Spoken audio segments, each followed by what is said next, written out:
My dear students, hope you are doing well. तो आज हम क्या पढ़ने वाले हैं? The actual definition of trigonometric ratios. अभी तक क्लास 10th तक जो हमने पढ़ा था, P by H, B by H वगैरह वगैरह ही तो पढ़ा था। Sine theta P by H पढ़ा था, cos theta B by H पढ़ा था, tan theta P by B पढ़ा था। लेकिन क्या वो एक्चुअल डेफिनेशन है? अगर हम टैन 240 डिग्री की वैल्यू पूछें तो आप राइट एंगल ट्रायंगल कैसे बना दोगे? 240 डिग्री कैसे दिखा दोगे? नहीं दिखा पाओगे। तो वो जो फॉर्मूला आपने पढ़ा था वो स्ट्रिक्टली राइट एंगल्ड ट्रायंगल के लिए ही था। तो हम कौन सा फॉर्मूला जाने, कौन सा कॉन्सेप्ट हम सीखें यहाँ पर कि एक्चुअल में सारे ट्रिगोनोमेट्रिक रेशियो का वैल्यू सारे एंगल्स पर जस्टिफाई हो जाए, है कि नहीं बात? तो बातें यहाँ आप गौर से देखिए। डेफिनेशन कुछ इस प्रकार से है। सबसे पहले आप जो है एक्स वाई एक्सिस बना लें। यहाँ पर एक्स डैश, ये वाई डैश। अब हम एंगल बनाएंगे। तो एंगल हम कैसे बनाएंगे भाई साहब? मान लो कि एक हमने मार्कर ले लिया। अब इसको रेफरेंस मानते हुए हम एंगल बनाते हैं। देखो एंगल अभी भी एक्यूट है, अभी भी एक्यूट है, अभी भी एक्यूट है। अब ऑब्ट्यूस हो गया, ऑब्ट्यूस हो गया, ऑब्ट्यूस हो गया। अब रिफ्लेक्स हो गया, रिफ्लेक्स हो गया। Third quadrant. अब थर्ड क्वाड्रेंट से एंगल फोर्थ क्वाड्रेंट में आ गया, फोर्थ क्वाड्रेंट में, फिर फर्स्ट क्वाड्रेंट में आ गया। ठीक है। तो मान लो कि हम एंगल जो बना रहे हैं सिर्फ इसी पेन को रोटेट करवा के बनवा रहे हैं और पेन का एक एंड ओरिजिन पर है। तो इस पेन का जो टिप होगा, ये वाला टिप वो किस पे चल रहा है भाई साहब? एक सर्कल पे चल रहा है जिसका रेडियस कितने के बराबर है? इस पेन के, इस मार्कर के लेंथ के बराबर है। तो एंड पॉइंट, जो एंड पॉइंट होगा यहाँ पर, उस एंड पॉइंट के कोऑर्डिनेट को हम बोल देंगे एक जेनरल पॉइंट x, y। कुछ तो होगा x के जगह, कुछ तो y के जगह। तो अगर एंगल 0 से 90 के बीच में होगा तो ऐसा बनेगा। एग्जैक्ट 90 हो जाएगा तो यहाँ आ जाएगा। कुछ एंगल अगर 90 से 180 के बीच में बनेगा तो यहाँ कोई x, y बनेगा। एंगल बनाओगे भाई किसी न किसी को घुमा के, x, y बनेगा। यहाँ पर ऐसे घुमा के बनाओगे, ये वाला एंगल बनेगा। फिर भी टिप ऑफ द एंड क्या होगा? x, y ऐसे कुछ होगा, राइट। मैं डेफिनेशन बताने वाला हूँ, उससे पहले मैं जो एक बात बता चुका था उसको दोबारा बता रहा हूँ। फर्स्ट क्वाड्रेंट में x greater than 0, y greater than 0।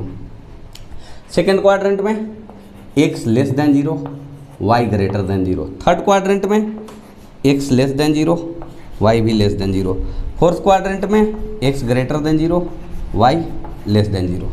यहाँ पर एक और चीज़ है, जिस मार्कर को आप गोल गोल घुमा रहे थे, रोटेट करवा रहे थे, उसका लेंथ जो हो जाएगा यहाँ से यहाँ तक, या फिर यहाँ आ गया तो यहाँ से यहाँ तक, वो r है।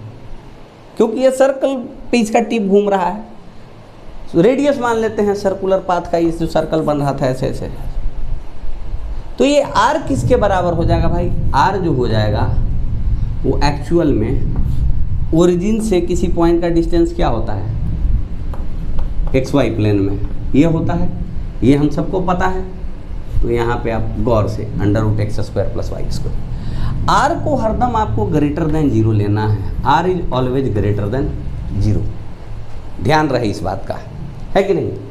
अब यहाँ पर बच्चों आप गौर फरमाएं, ध्यान से देखें। अब सारी ट्रिगोनोमेट्रिक रेशियो की वैल्यू मैं बताता हूँ आपको, डेफिनेशन ही बता देता हूँ।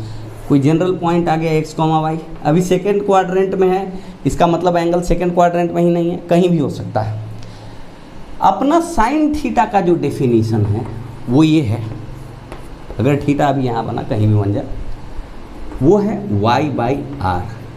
कॉस थीटा का जो डेफिनेशन है वो x/r। टैन थीटा का जो डेफिनेशन है वो है y/x। कॉट थीटा का जो डेफिनेशन है, अब तो आपका इजी हो गया लाइफ, रेसिप्रोकल ऑफ। उसी प्रकार से बच्चों सेक थीटा जो हो गया आपका, हो गया r/x। और कॉसेक थीटा जो हो गया आपका, वो हो गया कॉसेक थीटा जो हो गया आपका r/y। तो अगर कोई ट्रिगोनोमेट्रिक रेशियो पॉजिटिव है कहीं, तो उसका रेसिप्रोकल वाला भी पॉजिटिव होगा।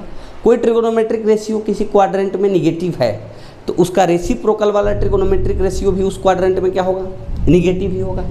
तो पहले में देखो, चाहे किसी का रेशियो लो, पहले क्वाड्रेंट में तीनों एक्स वाई और R, X is greater than zero, Y is greater than zero, R is greater than zero, तो इसमें ऑल पॉजिटिव इसीलिए हो जाता है। सेकेंड क्वाड्रेंट की मैं बात करूं तो इसमें आर तो हरदम ग्रेटर देन है और वाई ग्रेटर देन जीरो है, तो वाई बाई आर या R by Y, Y by R या आर बाई वाई, यानी कि साइन और कॉसेक, ये दोनों पॉजिटिव रहेंगे। बाकी देख लो, ये निगेटिव बाई पॉजिटिव निगेटिव, यहाँ पर positive by negative negative, negative by positive negative. अब थर्ड क्वाड्रेंट की बात करते हैं, तो थर्ड क्वाड्रेंट में साइन देखो ऑटोमेटिकली निगेटिव हो जाएगा, negative by positive negative, cos theta negative by, क्योंकि इसमें क्या हो जाएगा भाई, थर्ड क्वाड्रेंट में दोनों निगेटिव है, एक्स और वाई। उसी तरह से कॉट भी निगेटिव। सेक देखो बच्चों, क्या बोला मैंने, tan theta, sorry, tan theta Y by X, negative by negative positive, यानी कि टेन इसमें पॉजिटिव होगा। और cot theta X by Y, negative by negative, cot भी क्या होगा बच्चों, पॉजिटिव हो जाएगा। फोर्थ क्वाड्रेंट में ध्यान से आप देखो, फोर्थ क्वाड्रेंट में क्या है भाई, एक्स ग्रेटर देन जीरो है पर वाई लेस देन जीरो है, तो साइन यहाँ पे क्या हो जाएगा बच्चों, साइन हो जाएगा Y by R, negative by positive negative, cos theta X by R, positive by positive positive, cos positive है तो इसका रेसिप्रोकल सेक भी पॉजिटिव होगा, मतलब यहाँ पर कॉस और सेक, कॉस और सेक फोर्थ क्वाड्रेंट में। ये चीज़ तो प्रूफ हो गई अपनी, प्रूफ हो गई कि नहीं हो गई, बस साइन देख के रेशियो अपना जो प्रॉपर डेफिनेशन मैंने बताया है उस पर सेट कर देना है। कुछ बातें और, कुछ बातें और, बातें ये है,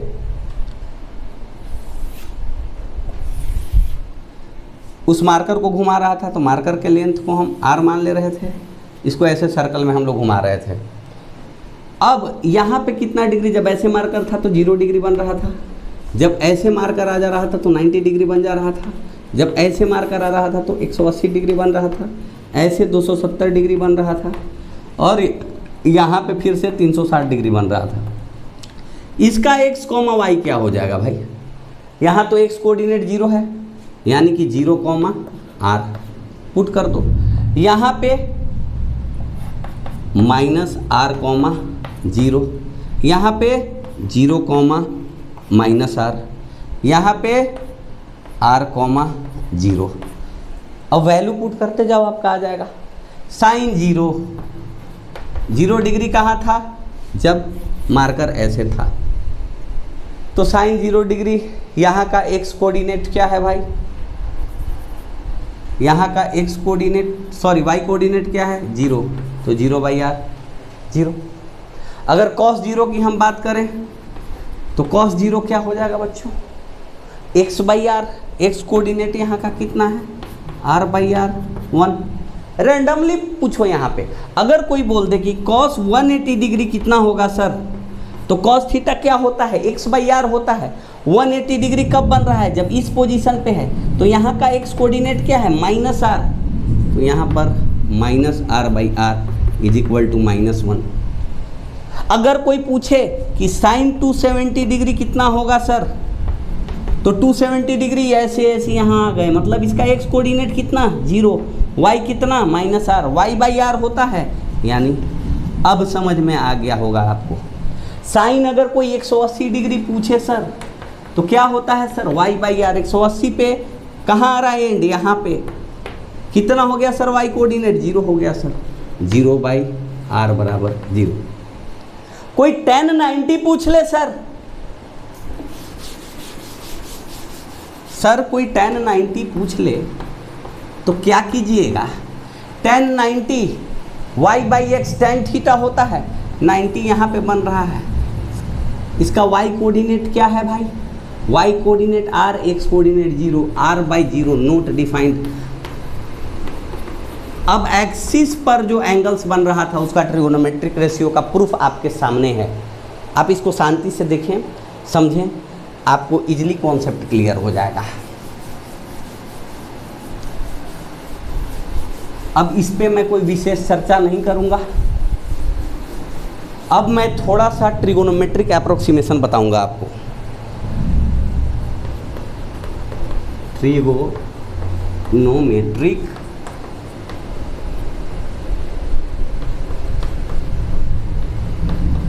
चाहे छोड़ो, अभी ट्रिगोनोमेट्रिक एप्रोक्सीमेशन से पहले एक अच्छा चीज़ बता दे रहा हूँ आपको कि आपका लाइफ थोड़ा इजी हो जाए। मैं ट्रिगोनोमेट्रिक एप्रोक्सीमेशन अभी बताऊँगा, उससे पहले थोड़ा सा हम देख लेते हैं एक और इम्पोर्टेंट बात। कभी कभी फिजिक्स में इम्पोर्टेंट हो जाता है, जैसे आर्म को हमने घुमाया, आर्म का लेंथ हमने आर ले लिया रेडियस के बराबर, तो कोई भी जनरल पॉइंट कहीं भी आ गया x, y और ऐसे जुड़ गया r। तो बच्चों कोई पूछेगा कि अगर पॉजिटिव एक्स एक्सिस के साथ थीटा एंगल बना रहा है तो यहाँ पर ये एक्स कोऑर्डिनेट और वाई कोऑर्डिनेट हम कैसे पता कर सकते हैं? अगर थीटा दिया है तो जनरल पॉइंट आर और थीटा के टर्म में हम कैसे लिख सकते हैं? सर्कल के सर्कमफेरेंस पर, राइट।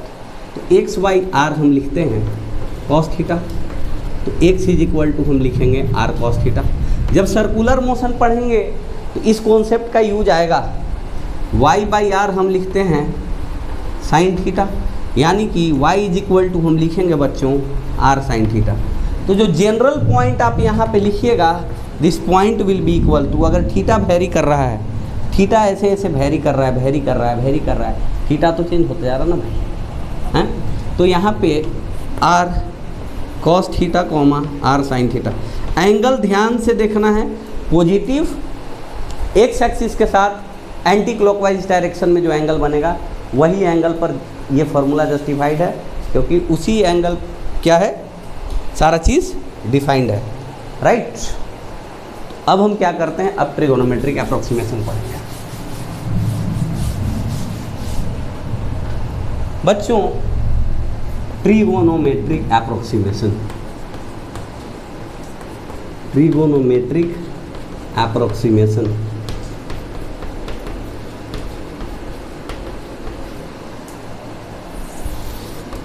इसका यूज बच्चों 11th क्लास में तो SHM और ऑसिलेशन में आपके पास आएगा ही आएगा, और बहुत सारे जगह पे आएगा, केवल वहीं नहीं आएगा, बहुत सारे जगह पे आएगा इसका यूज। आप ध्यान से देखिएगा, आते रहता है। रे ऑप्टिक्स में भी आएगा, है कि नहीं? तो ऑसिलेशन में खास करके आता है, इसलिए मैंने वो टर्म बोला। रे ऑप्टिक्स में भी खास करके आता है स्मॉल एंगल्स के लिए। ये for small angles, for small angles के लिए एक बात है। अब स्मॉल एंगल्स में ले कितना भाई, थीटा अगर डिग्रीज में आप लिखो तो आप मान के चलो कि ये ट्रिगोनोमेट्रिक अप्रोक्सीमेशन आप -5 डिग्री से लेके 5 डिग्री तक अप्लाई कर सकते हो।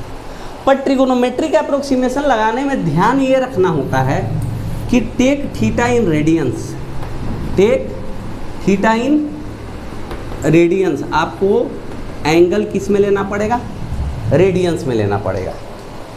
तो ट्रिगोनोमेट्रिक अप्रोक्सीमेशन ये बोलता है कि for this condition sine theta is approximately equal to theta, tan theta is approximately equal to theta and cos theta is approximately equal to 1। जैसे मैं कुछ सवाल करवा रहा हूँ आपको, अगर कोई बोल दे साइन 1 डिग्री, तो आप यहाँ पे लिखिएगा साइन, इसको तो बराबर ही लिख दीजिए। 1 डिग्री को 1 इंटू पाई बाई 180 लिख सकते हैं, इसको सिंपली अप्रोक्सीमेटली पाई बाई 180 ही लिखिएगा।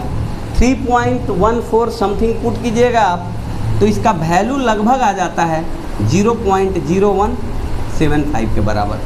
उसी प्रकार से अगर tan 2 डिग्री कोई बोले तो यहाँ पर tan लिखना है 2 इंटू पाई बाई 180 लिख देना है, लगभग 2 इंटू पाई बाई 180, इसकी वैल्यू इससे तो दुगनी आएगी, यानी कि 0.0350। बहुत क्लियर हो गया। अगर कोई बोले आपसे cos 3 डिग्री का वैल्यू, तो अप्रोक्सीमेटली आप 1 लिख के चल दो। cos -2 डिग्री का वैल्यू अप्रोक्सीमेटली आप 1 लिख के चल दो, आपको कोई तकलीफ नहीं होगी। है कि नहीं? अगर कोई tan -4 डिग्री बोलता है, tan -4 डिग्री, tan -4 डिग्री, तो tan of minus theta is approximately minus theta, पर फिर भी चलो भाई लिख देते हैं tan -4 इंटू पाई बाई 180। मतलब कि बच्चों इसको हम अप्रोक्सीमेटली लिख सकते हैं -4 इंटू पाई बाई 180, मतलब अप्रोक्सीमेटली -4 इंटू 0.1, इसको क्या लिखे थे हम, इस वैल्यू याद कर लेना, लगभग 0.0175, यानी लगभग -0.07 के आसपास आंसर आ जाएगी। मेरे को लग रहा है कि अब आपका इस टॉपिक का सारा कॉन्सेप्ट क्लियर हो गया है। Very good. तो आप इसको याद रखें, याद रखिएगा तो ये आपके काम आएगा, राइट? तब तक के लिए enjoy your life and remember the concepts. Thank you.